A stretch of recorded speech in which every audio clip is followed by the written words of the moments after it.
अस्सलाम वालेकुम, खुशामदीद and welcome to our YouTube channel black back talks. Cloud seeding की टेक्नोलॉजी की वजह से हम जहां चाहें आर्टिफिशियली बारिश करवा सकते हैं। ये एक ऐसी टेक्नोलॉजी है जिसका कई सालों से इस्तेमाल किया जा रहा है। चाइना जैसे मुल्क ने तो करोड़ों डॉलर्स इस टेक्नोलॉजी पर खर्च किए हैं। आप चाहें तो इस टेक्नोलॉजी को सेल्फिश रीजंस के लिए भी इस्तेमाल कर सकते हैं। मिसाल के तौर पर अगर आप चाहते हैं कि आपकी शादी के दिन बारिश ना हो तो फ्रांस में एक कंपनी क्लाउड सीडिंग की सर्विसेज ऑफर करती है। अगर आप इस कंपनी को एक खतीर रकम दें तो ये क्लाउड सीडिंग के थ्रू इंश्योर करेंगे कि आपकी शादी के दिन बारिश ना हो, बल्कि उससे पहले ही कहीं और बारिश हो जाए। ये सुनकर आपके जहन में सबसे बड़ा सवाल ये होगा कि अगर ये टेक्नोलॉजी इतनी ही अच्छी है तो हमारे मुल्क में जो पानी की कमी पैदा होती है, खुश्क साली आती है या जब कभी बारिश नहीं होती तो फिर इस टेक्नोलॉजी का इस्तेमाल क्यों नहीं किया जाता।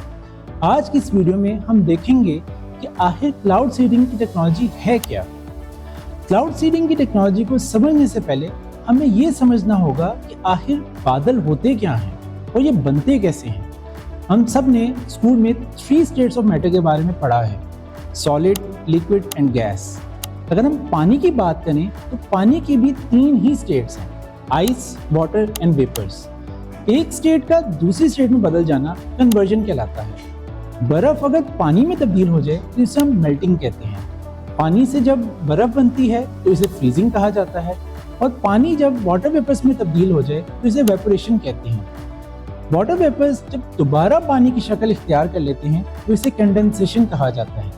ये बहुत ही बेसिक सी चीज़ें हैं, लेकिन असल में होता क्या है, ज़मीन पर हमारी हवा में काफ़ी ज़्यादा वाटर वेपर्स मौजूद होते हैं, तो इसे हम कहते हैं ह्यूमिडिटी बहुत ज़्यादा है, यानी हवा में नमी बहुत ज़्यादा है। और जब ये वाटर वेपर्स ऊपर जाते हैं और जितना ज़्यादा ऊपर जाते हैं तो हवा सर्द हो जाती है और ठंड की वजह से कंडेंसेशन होती है और ये वाटर वेपर्स पानी में बदल जाते हैं और इंतहाई छोटी छोटी पानी की बूंदें बन जाती हैं और ये बूंदें जब हवा में सस्पेंड रहती हैं तो बादल बन जाते हैं। पानी की जो बूंदें बादल को बनाती हैं ये बहुत ही छोटी होती हैं और एक बादल में ऐसे मिलियंस ऑफ ड्रॉपलेट्स होते हैं। अगर कोई बादल और भी ज़्यादा हाई एल्टीट्यूड पर मौजूद हो तो हवा और भी ज़्यादा ठंडी हो जाती है, तो कंडेंसेशन के साथ फ्रीजिंग भी हो जाती है और वाटर ड्रॉपलेट्स बर्फ़ के छोटे छोटे क्रिस्टल्स में बदल जाते हैं और आइस क्रिस्टल्स से क्लाउड बनते हैं। इस तरीके से देखा जाए तो 2 किस्म के बादल हैं, एक जो वाटर ड्रॉपलेट से बनते हैं और दूसरे जो आइस क्रिस्टल से बनते हैं। दोनों के दरमियान फ़र्क जो है आसानी से देखा जा सकता है। जो आइस क्रिस्टल्स के बादल होते हैं वो ज़्यादा ऊंचाई यानी हायर एल्टीट्यूड पर मौजूद होते हैं। हालांकि दिखने में इनमें कोई ख़ास बॉर्डर लाइन नहीं होती, लेकिन वो ज़्यादा पतले होते हैं। और जो मोटे बादल होते हैं वो ज़मीन के ज़्यादातर करीब होते हैं, वो वाटर ड्रॉपलेट से बने हुए होते हैं। अच्छा, ये सब तो समझ लिया। अगला सवाल ये उठता है कि इन बादलों से बारिश कैसे होती है, आखिर क्या प्रोसेस होता है। जब ये छोटी छोटी वाटर ड्रॉपलेट्स जमा होती रहती हैं और मज़ीद वाटर ड्रॉपलेट्स आती रहती हैं तो बादल साइज में बड़ा होता रहता है। ये छोटी छोटी वाटर ड्रॉपलेट्स एक दूसरे के साथ कोलाइड करती हैं तो एक दूसरे में जाकर मिक्स हो जाती हैं और बड़ी वाटर ड्रॉपलेट्स यानी बूंदें बन जाती हैं। ये बड़ी ड्रॉपलेट्स जब ऊपर जाकर फ्रीज हो जाती हैं और आइस क्रिस्टल्स बनते हैं, तो आइस क्रिस्टल्स भी एक दूसरे से कोलाइड करके एक दूसरे में जम हो जाते हैं और बड़े आइस क्रिस्टल्स बन जाते हैं। ये प्रोसेस चलता रहता है और जब तक कि ये आइस क्रिस्टल्स इतने भारी नहीं हो जाते कि अपने वजन की वजह से जमीन पर गिरें। जब ऐसा होता है तो ये आइस क्रिस्टल्स जमीन पर गिरने लगते हैं और नीचे गिरते वक्त अगर हवा ठंडी होगी तो ये बर्फ की तरह नीचे गिरेंगे और स्नो फॉलिंग कहलाएगी, और अगर हवा गर्म है जमीन पर तो ये पिघल जाएंगे और बारिश कहलाएगी। इस तरह बारिश होती है। अब क्लाउड सीडिंग की बात की जाए तो इस टेक्नोलॉजी की एंट्री कैसे हुई थी, इसका जवाब है बाय चांस, यानी एक एक्सीडेंट की वजह से। ऐसी चीज के लिए इंग्लिश में एक लफ्ज यूज किया जाता है जिसे कहते हैं सेरेंडिपिटी, मतलब ऐसी चीज का बाय चांस होना जिसकी वजह से हमें फायदा हो। पेनिसिलिन एंटीबायोटिक की इजाद सेरेंडिपिटी की एक बहुत बड़ी एग्जांपल है, क्योंकि डॉक्टर अलेक्जेंडर फ्लेमिंग ने ये एंटीबायोटिक बाय चांस डिस्कवर की थी। क्लाउड सीडिंग की डिस्कवरी भी बाय चांस ही हुई थी। 1943 में एक अमेरिकन केमिस्ट और weather expert doctor Vincent Schaefer aircraft की आइसिंग और प्रेसिपिटेशन पर रिसर्च कर रहे थे। 1946 में उन्होंने अपनी रिसर्च में एक कोल्ड बॉक्स का इस्तेमाल किया जो कि बहुत ठंडा था। किसी और चीज़ की जांच करते हुए अपनी रिसर्च के दौरान अक्सर उस कोल्ड बॉक्स में सांस लेते थे, जैसा कि आप जानते हैं कि हमारी सांस जब ठंड में मुंह से बाहर निकलती है तो कंडेंसेशन होती है। ऐसा लगता है कि मुंह से धुआं निकल रहा हो। एक्चुअली में ये धुआं है क्या चीज? ये वही छोटे छोटे टाइनी वाटर वेपर्स है जो मुंह से निकलकर कंडेंस हो जाते हैं और धुआं बन जाता है।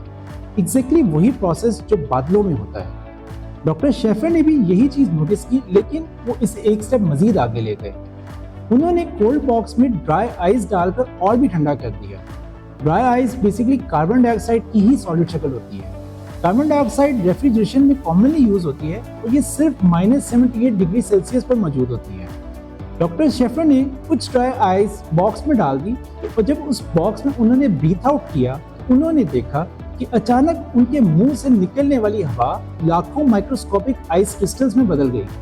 उन्होंने नोटिस किया अगर इतना ठंडा टेम्परेचर होगा तो वाटर वेपर्स फौरी बर्फ के क्रिस्टल्स में तब्दील हो जाएंगे। यही चीज लास्ट स्टेज पर क्लाउड्स में होती है। जब आइस क्रिस्टल्स भारी होने लगते हैं तो उनका वजन बढ़ जाता है। डॉक्टर शेफर ने देखा कि ड्राई आइस का यूज करने से प्रोसेस फास्ट हो गया है। डॉक्टर शेफर ने इस अमल को सीखने के लिए और भी तजर्बे किए। फाइनली उन्होंने रियलाइज किया कि इस चीज का तो रियल लाइफ में भी इस्तेमाल किया जा सकता है। क्यों ना ड्राई आइस का यूज करके आसमान पर मौजूद बादलों को फौरी तौर पर ठंडा करने की कोशिश की जाए ताकि इंस्टेंटली बारिश या बर्फबारी की जा सके। 13 नवंबर 1946 में डॉक्टर शेफर ने न्यूयॉर्क से एक हवाई जहाज उड़ाया।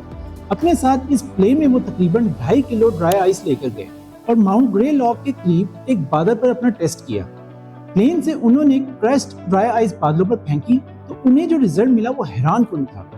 उन्होंने देखा अचानक से बारिश हो रही है। यहाँ से इन्वेंशन हुआ क्लाउड सीडिंग का। आज क्लाउड सीडिंग यानी आर्टिफिशियल रेन इजाद करने का क्रेडिट डॉक्टर शेफर को जाता है। एक और साइंटिस्ट डॉक्टर बेरहार्ड मुंगर्ट भी ये टेस्ट कर रहे थे, लेकिन वो ड्राई आइस की जगह कोई और केमिकल यूज करना चाहते थे जिससे आर्टिफिशियल रेन हो सके। सॉलिड सरफेस पर कंडेंसेशन का अमल ज्यादा जल्दी होता है, तो डॉक्टर साहब ने सिल्वर आयोडाइड जैसे केमिकल्स पर तजर्बा किया। उन्होंने देखा कि सिल्वर आयोडाइड बहुत ही अच्छी सर्फेस देते हैं वाटर वेपर्स को।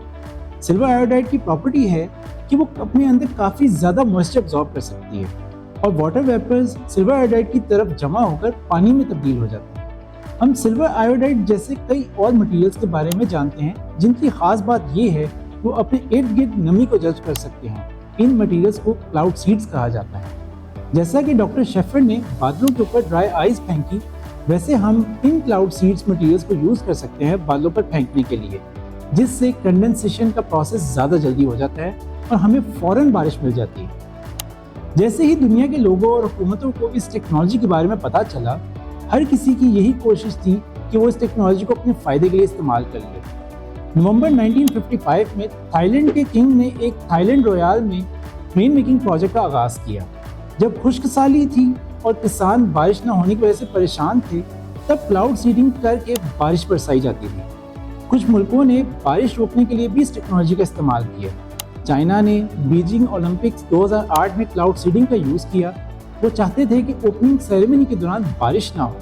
इसके बाद चाइना ने 2009 में आयोडाइड स्टिक्स का इस्तेमाल किया जब क्लाउड आ रहा था बीजिंग में। उसे काउंटर करने के लिए उन्होंने बीजिंग के एरिया में बर्फबारी करवाई और 3 दिन तक बर्फबारी होती रही और इसके नतीजे में 12 सड़कों को बंद करना पड़ा। और अब चाइना क्लाउड सीडिंग करके यांगजी रिवर को बहाल करना चाहता है, जो कि काफी हद तक श्रिंक हो चुका है। ये है तो बहुत मुश्किल काम, क्योंकि ये रिवर बहुत बड़ी है, लेकिन प्रॉपर प्लानिंग करके इसको रिवाइव किया जा सकता है। अमेरिका में कई स्की रिजॉर्ट्स हैं जो कि एक्चुअली में इस प्रोसेस का इस्तेमाल करते हैं ताकि ज्यादा बर्फबारी हो, क्योंकि स्की रिजॉर्ट्स को चलाने के लिए बर्फ की जरूरत है जिस पर लोग स्की करते हैं।